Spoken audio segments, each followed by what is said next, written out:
Retornando aos nossos estudos de função hoje, gente, nós vamos focar na classificação das funções quanto à questão da injeção, se ela é uma função injetora, se ela é uma função sobrejetora, se ela é uma função bijetora. Então, na aula de hoje, o enfoque é em cima desses três tipos de funções, porque elas são importantes na hora da interpretação, justamente de dados, de questões que são voltadas à questão das funções de injeção, sobrejeção e bijeção. Então, quando é que nós vamos ter uma função injetora?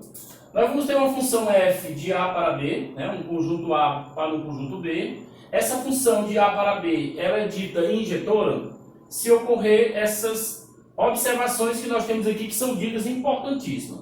Então, qual é a primeira informação quanto à função ela ser injetora?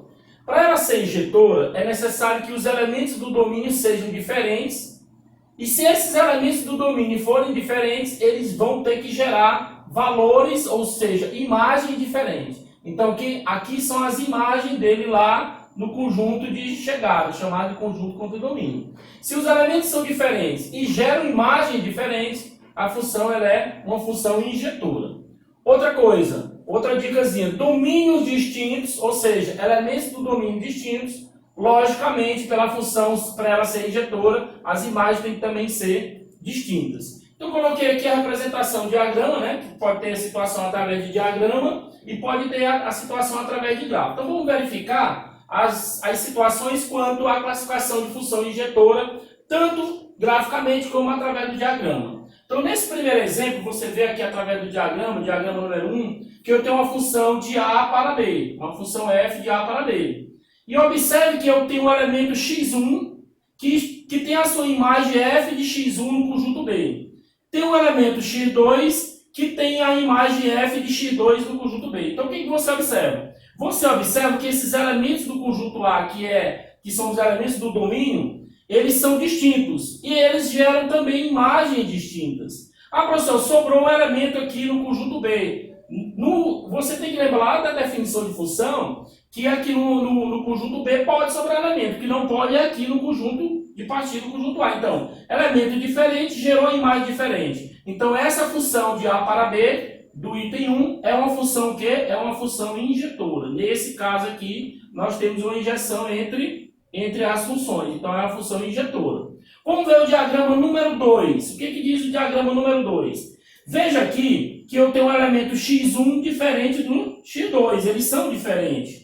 Só que eles estão gerando a mesma imagem, ou seja, a imagem de f de x1 é a mesma imagem de f de x2. Então, quando isso ocorre, elemento diferente, gerar imagens iguais, né? Nesse caso aqui, nós não vamos representar como sendo uma função injetora. Nesse caso, a função do exemplo aqui 2 não é injetora. Ela não há uma injeção entre os elementos dessa função, ou entre os conjuntos. Então, fica a dica. Elementos distintos, imagens distintas. Se tiver elemento distinto com imagens iguais, não é uma função injetora. Outra observação quanto ao gráfico. Às vezes tem questões gráficas que você precisa interpretar se é ou não uma função injetora. O que você observa aqui no gráfico 1? Se eu pegar um elemento x1 aqui e fazer a sua imagem aqui nesse gráfico, você observa que eu vou ter aqui o meu f de x1. Se eu pegar agora um outro elemento, um x2 aqui, veja que ele vai gerar um outro elemento da imagem. Então, esse gráfico aqui, esse gráfico tem um elemento do domínio diferente, imagem do x1 diferente da imagem do x2. Então, nesse gráfico aqui, normalmente, você observa que nós temos aqui uma injetora, né? A função seria injetora dentro da definição que nós estamos estudando. Elementos distintos, nós temos imagens distintas.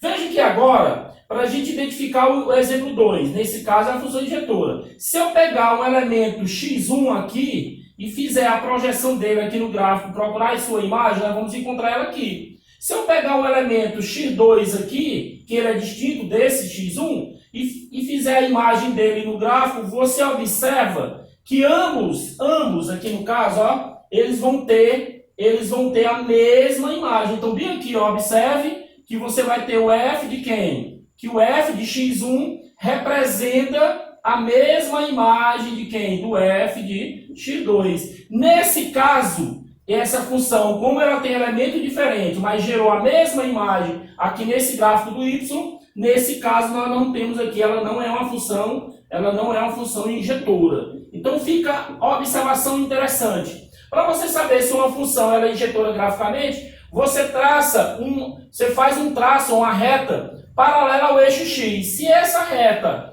tocar só uma vez no gráfico, é porque essa função é uma função injetora. Se você pegar uma reta e passar paralela, ela é paralela ao eixo do x. E se essa reta ela tocar duas vezes no gráfico, ela não representa uma função injetora. Muito bem, vamos prosseguir aqui falando sobre a função sobrejetora. Quando é que você vai ter uma sobrejeção, uma função sobrejetora?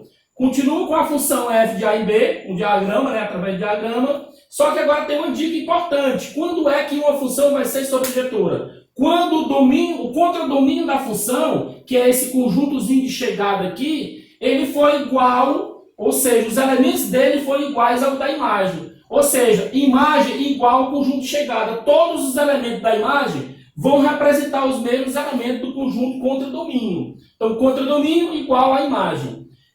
De modo algébrico, você tem aqui a definição que para todo y que pertence a B, ou seja, para todos os elementos que estão no conjunto B, existe um x que pertence a A. Se para todo elemento y que pertence a B existe um x que pertence a A, fica provado que o nosso y é igual ao valor numérico do f de x, de cada x que parte do conjunto A. Então, o y é igual ao nosso f de x. Vamos ver através de diagramas. Veja que aqui nós não estamos falando de injeção, nós estamos falando de sobrejeção. Veja que no conjunto, quem é o nosso contradomínio aqui nesse caso? O nosso contradomínio ele é formado pelo 5 e o menos 3. E quem é a imagem dessa função? A imagem dessa função, se você observar, ó, a imagem são os elementos que recebem a flechazinha, ó, estão recebendo flecha, o 5 e o menos 3. Então, o que você observa? Que o contradomínio, que é o conjunto de chegada todo, ele é 5 e menos 3. E os elementos da imagem que estão recebendo flecha também é 5 e menos 3. Então, veja que o contradomínio e a imagem são iguais. Então, nesse caso aqui, nós temos uma função sobrejetora. Para esse diagrama aqui no caso, uma sobrejeção. Veja o exemplo 2. Aqui nós temos o exemplo 1, vamos ver o exemplo 2. Veja que no exemplo 2, nós temos aqui um conjunto A formado pelos elementos A, B e C. A imagem do conjunto A. A imagem do conjunto A é quem? É o X. Qual é a imagem do conjunto B? Aliás, desculpa, a imagem do elemento A é o X. A imagem do elemento B é o Y. A imagem do elemento C é o Z. Então, o que você observa? Quem é o contradomínio dessa função? O contradomínio da função é o próprio conjunto todo, o conjunto de chegada. Ou seja, o próprio conjunto B. Quais são os elementos dele? X, Y, Z e T. Isso aqui tudo é o contradomínio. Agora veja uma coisa interessante.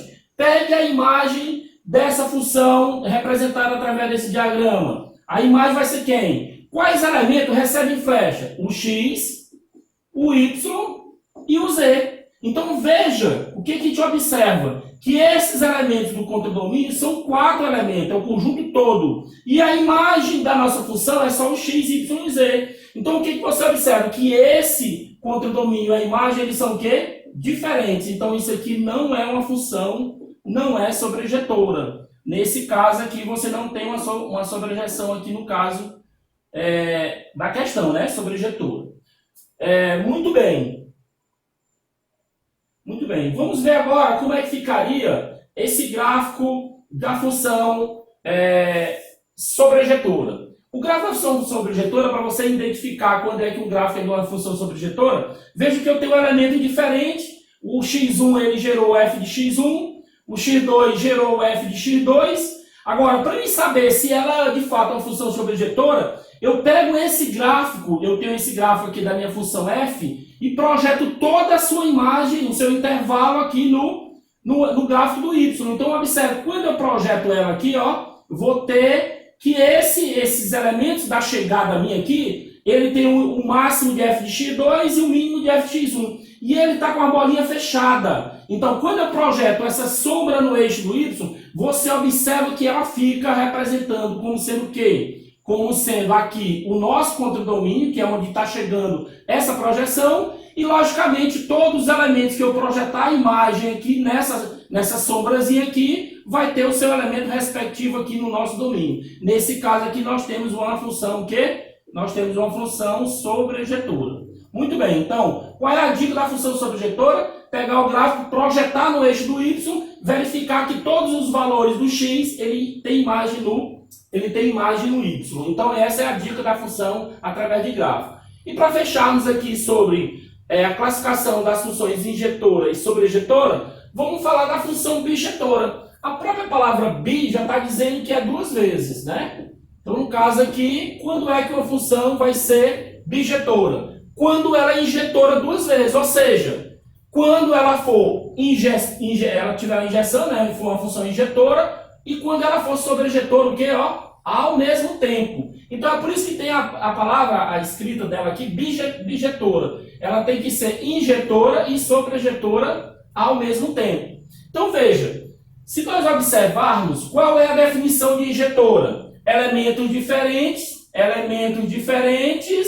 geram imagem diferente. Então aqui nesse caso, essa função aqui ela é injetora. Esse exemplo aqui é uma função injetora. Outra, quando é que ela é uma função sobrejetora? Quando você tem o nosso contradomínio, quem é o contradomínio aqui? O conjunto B, x, y, z. Quem são os elementos da imagem? Justamente o mesmo x, y, z. Então o que você observa? Você observa que o contradomínio ele é igual à imagem da função. Se o contradomínio é igual à imagem da função, essa função aqui ela é o que, gente? Ela é sobrejetora. Se ela é sobrejetora e injetora ao mesmo tempo, eu classifico essa função como sendo uma função bijetora. Então, nesse caso, fica a dica da função bijetora. Ela tem que ser injetora e sobrejetora ao mesmo tempo. Como é que eu vou fazer agora para identificar através de gráfico? Coloquei aqui o gráfico de uma função cúbica, né? F de x igual a x ao cubo. Então, veja, se eu pegar elementos diferentes, x1 aqui, e eu projeto aqui a sua imagem, f de x1. Se eu pegar um elemento x2 e projetar a sua imagem, o que vai acontecer? Eu vou ter o nosso f de x2. O que a gente observa? Elementos diferentes geram imagens diferentes. Outra, se eu projetar qualquer valor, isso prova que ela é uma função injetora. Se eu pegar qualquer valor daqui e projetar sobre o meu eixo da imagem, que é o eixo y, o que você vai observar? Que todas as vezes que eu projetar um elemento no gráfico do eixo do y, vai gerar justamente o intervalo que a gente chama de quê? Contradomínio igual à imagem. Então, nesse caso, o gráfico dessa função cúbica ela é um gráfico de uma função bijetora. Então, essa aula de hoje foi uma aula específica sobre função injetora, sobrejetora e bijetora. Fazendo esse fechamento, na nossa próxima aula nós vamos ter resolução de exercício e vamos também complementar com a questão da função composta e a função inversa para a gente fechar todo o estudo de função antes da gente entrar nas demais funções.